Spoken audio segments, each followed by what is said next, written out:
राजस्थान की पूर्व मुख्यमंत्री वसुंधरा राजे दिल्ली जा रही हैं और पूर्व उप मुख्यमंत्री सचिन पायलट जयपुर आ रहे हैं। वसुंधरा राजे ने फिलहाल राजस्थान भ्रमण का अपना प्लान टाल दिया है और सचिन पायलट अपने राजस्थान दौरे की प्लानिंग में लग गए हैं। दरअसल राजस्थान की राजनीति में ये दो चेहरे सचिन पायलट और वसुंधरा राजे ऐसे हैं जिनके पास खोने के लिए कुछ भी नहीं है और पाने के लिए सब कुछ है। पहले बात करते हैं वसुंधरा राजे का।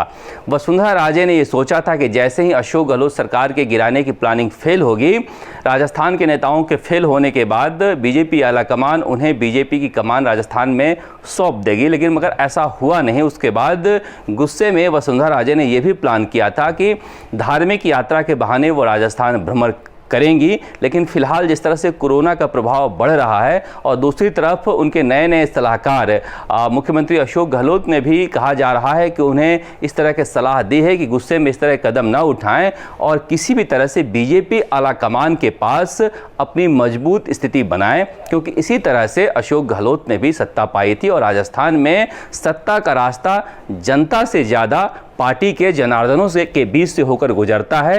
क्योंकि जब वसुंधरा राजे राजस्थान में आई थी मुख्यमंत्री के पद का उम्मीदवार बनकर, तो किसी तरह से बच्चे के यहाँ से आवाज़ नहीं आ रही थी और घर घर से आवाज़ नहीं आ रही थी कि वसुंधरा राजे को मुख्यमंत्री बनाए, ना ही कोई खलक की आवाज़ आ रही थी।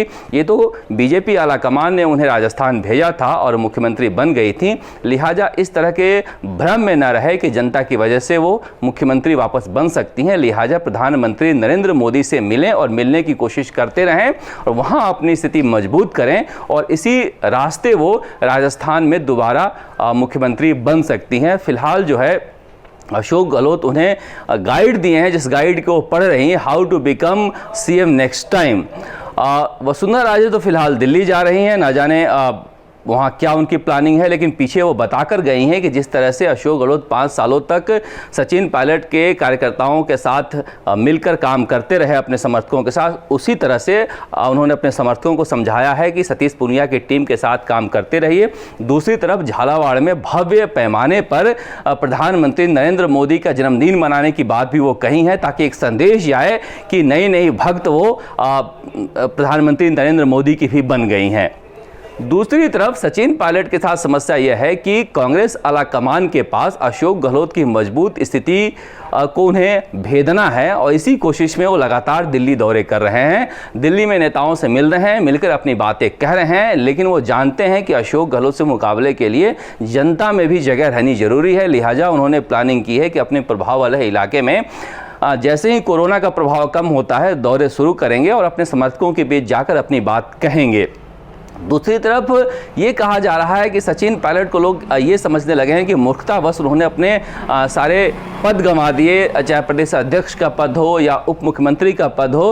लेकिन सचिन पायलट अपने बारे में बिल्कुल साफ हैं, जैसा कि मुख्यमंत्री अशोक गहलोत भी कह चुके हैं कि वो कहते रहते हैं कि वो बैगन बेचने राजस्थान नहीं आए हैं। लिहाजा साफ है कि ना तो वो प्रदेश अध्यक्ष बनकर रहने आए थे, ना ही उप मुख्यमंत्री बन के रहने आए थे। देश का इतिहास रहा है कि कभी भी उप मुख्यमंत्री और उप प्रधानमंत्री का वक्त नहीं रहा है, इनका इतिहास भी नहीं रहा है। ऐसे में जो भी इस पद पर बैठकर सत्ता भोगा है वो ख़त्म हो गया है। लिहाजा सचिन पायलट ने एक रास्ता चुना है जहां से रास्ता उनका भविष्य बना भी सकता है और बिगाड़ भी सकता है। ऐसे में सचिन पायलट कोशिश कर रहे हैं कि कांग्रेस आलाकमान के यहाँ अपनी स्थिति को मजबूत करें, जनता में अपनी आवाज़ को रखें, जनता को ज़्यादा से ज़्यादा अपना बनाएं और इस तरह से अशोक गहलोत के सामने उनके बरख खड़ा होकर चुनौती दे सकें, ताकि लोगों की तरफ से भी आवाज़ आए और कांग्रेस के आलाकमान की तरफ से भी ये सुना जाए कि सचिन पायलट की हैसियत राजस्थान में है।